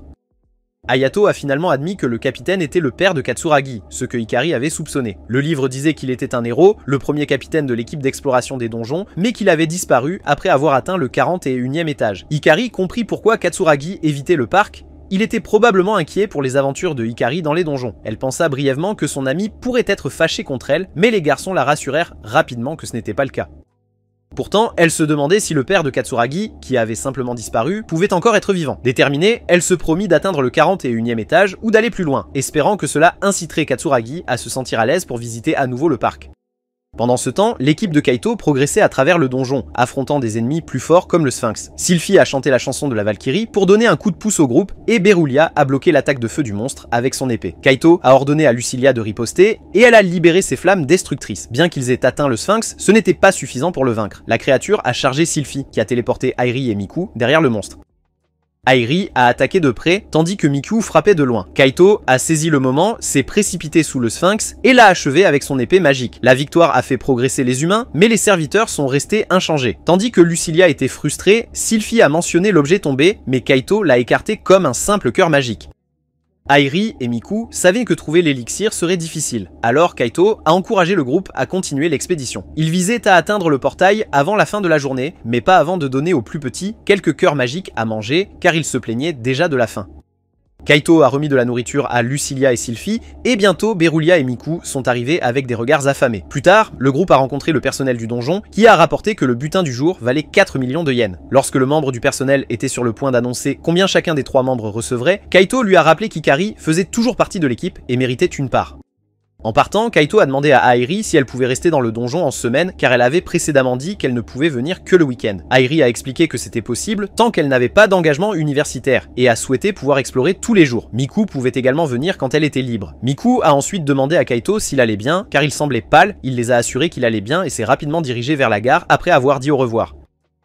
À la maison, Kaito a regardé Dungeon Love, où le protagoniste a mentionné que trouver des objets rares ne serait pas amusant si c'était trop facile. Sa sœur a ajouté que les niveaux plus profonds offraient de meilleures chances de trouver des objets rares. Kaito et son ami ont décidé qu'ils devaient explorer plus profondément dans le donjon pour découvrir ses secrets et devenir de grands explorateurs. En entendant cela, Kaito a réalisé que ses chances de trouver l'élixir s'amélioreraient s'il faisait de même. Alors, il a recherché les monstres du 12e étage. Le lendemain matin, épuisé, Kaito est retourné à l'école où ses professeurs ont eu du mal à le garder éveillé. Après les cours, il s'est précipité vers le donjon, mais ses amis l'ont arrêté, lui suggérant de prendre une pause et de se détendre, peut-être en allant au bowling. Kaito a refusé, déterminé à avancer malgré Katsuragi qui essayait de l'arrêter, laissant entendre que c'était pour Hikari. Les ignorant, il a continué seul vers le donjon. Au 12e étage, Kaito était visiblement fatigué, comme l'ont souligné ses compagnons Shai, Lucilia et Berulia, lui conseillant de se reposer. Il a refusé, mais a promis de battre en retraite si les choses devenaient dangereuses. Ils sont entrés dans l'étage glacé, réalisant qu'ils auraient besoin d'équipements supplémentaires pour supporter le froid, mais ont décidé d'explorer d'abord. Aucun monstre n'a été trouvé, et Sylphie n'a senti aucune menace. Kaito a décidé qu'il était temps de partir, mais juste au moment où il a pris cette décision, la Valkyrie a senti une présence étrange et en rapide croissance. Soudain, une nuée de chauves-souris a volé, comme si elle fuyait un tunnel sombre devant, suivi par des pas lourds et bruyants. Le sol a commencé à trembler alors qu'un troupeau de sangliers géants chargeait vers eux. C'était une ruée. Shai a activé son bouclier magique et Kaito l'a ramassé pour qu'ils puissent fuir, mais ils ont vite réalisé qu'ils ne pouvaient pas distancer les bêtes. Sans autre choix, il a demandé à Sylphie de chanter la chanson de la Valkyrie en marmonnant à propos de repousser ses limites. Lucilia a déchaîné ses flammes, abattant certains des sangliers, mais le reste continuait d'avancer. N'ayant pas d'autre option, l'équipe a riposté, abattant de nombreuses bêtes. À leur surprise, les niveaux des filles ont augmenté en plein combat. Alors qu'un autre sanglier chargeait, Kaito se préparait à frapper, mais a glissé sur la glace et a été gravement blessé. Avec ses points de vie diminuant rapidement, Berulia s'est précipité pour aider, et les filles lui ont conseillé de prendre Kaito et de fuir. Après avoir absorbé des cœurs magiques pour l'énergie, la Valkyrie et le démon ont combiné leurs pouvoirs pour un sort, tandis que Sylphie attaquait avec le jugement de la déesse, Lucilia a libéré la colère du purgatoire. Berulia a protégé Kaito de l'explosion, mais même alors, l'état de Kaito semblait sombre. Sans délai, le jeune démon a utilisé une guérison sombre sur l'humain, tandis que Sylphie et Lucilia revenaient de leur victoire. Cependant, Berulia avait peu de mana, alors Lucilia a giflé Kaito pour l'empêcher de disparaître. Elle a essayé de lui donner une potion de points de vie, mais elle s'est renversée de sa bouche. Déterminée, elle a décidé de lui transférer bouche à bouche pour s'assurer qu'il l'avale. Alors que l'état de Kaito s'améliorait, que ce soit grâce à la potion ou autre chose, Lucilia a ouvert avec empressement une autre fiole et a répété le processus, Sylphie lui emboîtant rapidement le pas. Innocemment, Berulia a préparé sa propre potion pour participer, mais les filles ont bien fait comprendre qu'il n'était pas invité. Après tous ses efforts, Kaito a réussi à se lever seulement pour s'effondrer à nouveau d'épuisement. Il a été immédiatement emmené chez le guérisseur du donjon, mais ses blessures n'étaient pas graves et le seul conseil était de se reposer. Airi et Miku lui ont rendu visite au centre médical où il a admis avoir eu peur pendant la bousculade. Après que Kaito a été libéré, Airi lui a proposé de le ramener chez lui, mais il a refusé et s'est dépêché vers la gare, s'excusant discrètement auprès de Hikari en s'éloignant des fils. La nuit, Kaito brûlait des objets qu'il avait rassemblés symbolisant son amour pour le donjon, y compris ses magazines mensuels sur les donjons et un article de journal sur la disparition du capitaine Katsuragi. Juste avant de détruire l'article, il a décidé de rendre visite à Katsuragi pour s'excuser de ne jamais avoir pris en compte ses sentiments. Elle avait toujours craint qu'il ne lui arrive quelque chose dans le labyrinthe, surtout après sa rencontre avec les sangliers sauvages. Kaito a réalisé que sa préoccupation était justifiée. Il avait toujours vu le capitaine Katsuragi comme un héros, quelqu'un à admirer compte tenu de ses réalisations à la tête de l'escouade spéciale d'exploration des donjons. Pourtant, lorsque le capitaine a disparu, peu de gens se sont souciés de la douleur silencieuse que sa disparition a causée, en particulier à sa jeune fille qui a beaucoup souffert. En observant la tristesse persistante de Katsuragi, Kaito a décidé de prouver à tout le monde qu'ils avaient tort. Il éluciderait les mystères du donjon non pas pour la gloire personnelle, mais pour montrer que le père de Katsuragi était un véritable héros. C'est pourquoi le chasseur de slimes aériens revenait sans cesse au donjon. Cependant, à ce moment-là, Kaito a promis de ne jamais y retourner et s'est excusé pour sa peur. Katsuragi a répondu en disant que, bien qu'il ait pu le faire pour elle au début, c'était depuis devenu une question de Hikari, essayant de la sauver comme son père l'avait demandé une fois si elle savait vraiment ce que cela signifiait d'être un héros. Quand elle a secoué la tête, il a expliqué que le mot signifiait à l'origine quelqu'un qui protège et sert en endurant la solitude, l'incertitude et le danger, tout en se sacrifiant pour les autres. C'est ainsi que Katsuragi voulait être souvenu. Après avoir partagé cette idée d'un héros avec son ami, Haruka a dit que Kaito correspondait parfaitement à la définition. Même si elle s'inquiétait pour ses expéditions, elle savait qu'elle regretterait de l'empêcher d'explorer. Kaito, incertain de la distance à parcourir, ne savait pas si l'objet existait même. Katsuragi lui a dit de faire ce qui était à sa portée. En entendant cela, Kaito a regardé sa main et a réalisé quelque chose d'important. Il a remercié Katsuragi de lui avoir montré l'espoir, comprenant que lui aussi avait sa propre manière de se battre. Katsuragi lui a fait promettre de revenir vivant du donjon, ce qu'il a fait. Plus tard, il a conduit son équipe au premier étage pour chasser les slimes, croyant que c'était le moyen le plus rapide de trouver l'élixir, car Airi pensait qu'il attirait des objets rares. Miku a argumenté que les objets magiques étaient plus profonds, mais Airi lui a rappelé que Kaito avait trouvé l'épée magique au 5e étage et que Sylphie et Lucilia étaient apparus au premier. Sylphie a ensuite parlé à son maître de la loi de causalité, la croyance que tout arrive pour une raison. La morale était que le présent existe pour que vous puissiez faire ce qui doit être fait, et le groupe, y compris Hikari, étaient unis pour cet objectif. Pour travailler ensemble, les Valkyries ont uni leurs forces avec les démons, scellant leur pacte par une poignée de main. Les filles ont ensuite formé une équipe déterminée à chasser autant de slime que possible au nom de Hikari. Sans perdre de temps, chaque membre a utilisé ses capacités uniques pour vaincre les monstres faibles du premier étage, tous à la recherche de l'élixir insaisissable. Comptant sur la chance étrange de Kaito, ils ont abattu d'innombrables créatures, espérant un remède miracle pour la maladie de leurs camarades. Même Shinji et Hayato se sont joints à eux, contribuant à la mission.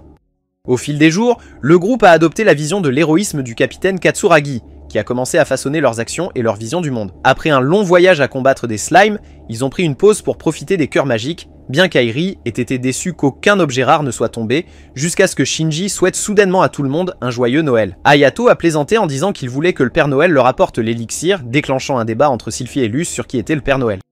Ils ont suggéré d'organiser une fête de Noël avec Hikari. À ce moment-là, Sylphie a senti une nouvelle présence, et le groupe est allé enquêter, trouvant un slime aux couleurs de l'arc-en-ciel. Sans hésitation, Kaito s'est approché avec précaution, essayant de ne pas l'effrayer. Le plan était de bloquer sa fuite, donc chaque membre a pris position autour de la grotte pour couvrir toutes les sorties. Cela fait, il était temps de mettre leur plan à exécution pour vaincre le slime arc-en-ciel. Sylphie a lancé sa foudre divine, suivie de ses flammes destructrices. Comme d'habitude, ce combo mortel a semé le chaos sur le champ de bataille, atteignant directement la cible. Mais à la surprise de tous, le slime est sorti de la fumée complètement indemne. Il s'est déplacé rapidement, mais peu importe où il allait, quelqu'un bloquait son chemin. Kaito aussi n'a pas réussi à toucher la cible. Peu à peu, cependant, l'équipe s'est rapprochée, piégeant l'ennemi. Ils comptèrent jusqu'à 3, prêts pour le coup final. Quelques heures plus tard, Airi et Miku font sortir Hikari de l'hôpital et la conduisent à un ascenseur où Kaito attend. Ils arrivent bientôt dans un donjon avec la fille sur une civière où le reste du groupe les attend. Miku soulève sa compagne malade et lui montre une carte de serviteur de la reine Titania, un cadeau pour le guérisseur. Miku explique que ce serviteur pourrait guérir Hikari, donc elle doit invoquer la carte pour devenir la maîtresse de Titania. Hikari commence l'invocation et la carte émet une lumière brillante, forçant tout le monde à protéger leurs yeux. Dans la lumière éclatante, une petite fille avec des cheveux roses et des ailes de fée apparaît. Titania demande si elle est devant sa maîtresse et Hikari se présente. Kaito explique que son maître est malade et Miku demande si elle peut guérir la fille immédiatement. La servante essaie de la soigner, mais en tant que guérisseuse de niveau 1, elle n'est pas assez forte pour effectuer une guérison complète. Le groupe se sent découragé, mais Airi a une idée. Puisque la fée a dit qu'elle ne pouvait pas complètement guérir Hikari, Titania pourrait encore l'aider en la guérissant partiellement, ce qui serait un grand soulagement. Alors que Titania commence à lancer un sort, cela ressemble à une brève prière à la lune d'argent, demandant la lumière pour guider Hikari vers la santé. Après une attente tendue, Hikari reprend lentement conscience, laissant tout le monde inquiet au début, mais bientôt elle peut se tenir debout. Ravie de pouvoir bouger à nouveau, Hikari tourbillonne de bonheur après avoir été alitée si longtemps. Elle appelle Miku, qui la serre fort, disant que c'est le meilleur cadeau de Noël qu'elle ait jamais reçu, appelant Miku son héroïne. Quand Snatch se joint à elle, Hikari déclare que tout le monde, y compris Titania, sont ses héros. Titania, ravie d'avoir déjà fait une différence, attend avec impatience de travailler avec son maître. Sur le chemin du retour, Katsuragi exprime sa joie à propos du rétablissement de Hikari, mais Kaito lui rappelle de rester réaliste. La fée guérisseuse a mentionné que le sort de restauration est encore de bas niveau et ne durera qu'environ 1 an. Une fois que Titania monte de niveau, elle aura accès à Yggdrasil, un sort qui pourrait potentiellement guérir toutes les affections physiques en une seule fois si certaines conditions sont remplies. En bref, ils doivent soit trouver l'élixir, soit apprendre le sort dans un délai d'1 an, ce qui signifie que Kaito devra retourner au donjon plus souvent que prévu. Malgré cela, Haruko n'était pas contrariée, car elle et Kaito avaient promis qu'ils pourraient poursuivre ses objectifs tant qu'il revient sain et sauf chaque jour. En lui souhaitant bonne chance, Katsuragi lui demande de revenir indemne, alors que la neige commence à tomber, elle lui souhaite un joyeux Noël, ce à quoi il répond innocemment, ignorant la tension croissante entre eux. Quand il réalise la situation, Kaito rougit, mais trouve le courage de partager un secret avec elle. Juste au moment où il est sur le point de le révéler, sa mère appelle Katsuragi à l'intérieur pour éviter de prendre froid. Bien qu'ils perdent le moment de se confesser, Kaito lui sourit sans embarras. Le lendemain, ils prient ensemble dans un temple, chacun faisant un vœu. Le garçon partage son souhait de pouvoir explorer le donjon en toute sécurité cette année. Katsuragi est indigné que son esprit soit toujours sur le donjon, au lieu de se concentrer sur des objectifs plus typiques du lycée, comme entrer à l'université. Le garçon explique qu'il ne peut se concentrer que sur une chose à la fois. Kaito Takagi retourne au donjon avec son équipe pour une nouvelle après-midi d'exploration. Airi consacre la journée à découvrir ce que signifie être fort, Hikari à aider les malades, Miku à trouver l'élixir, et Titania à maîtriser Yggdrasil pour guérir son maître.